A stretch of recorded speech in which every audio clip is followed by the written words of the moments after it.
Good morning mga kamamshi. Ang mahilig sa halaman ito, oh. Ang ganda niya. Talaga di pang loob lang talaga siya. Ayan, oh. Hindi siya talaga nag-yellow. Talaga yung ganyan talagang kulay niya. Ayan, oh. Malaki na siya. Ilang buwan pa lang yun. Tsaka to. Mas gusto nila dito yung sa loob ng bahay. Pero nasisinagan sila ng araw. Ayan. Ayan mga mamshi. Maghalaman na kayo kasi kahit papano nakakapaganda din ng sa loob ng bahay. Tapos ito naman, sinasabi daw nila to orchids daw to. Ito. Maganda rin siya dito sa loob ng bahay. Ang kapal ng dahon. Lalo na pag matigas na siya.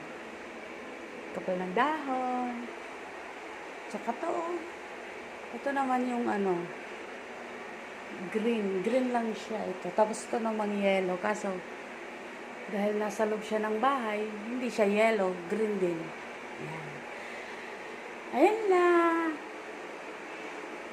May video for today. Salamat.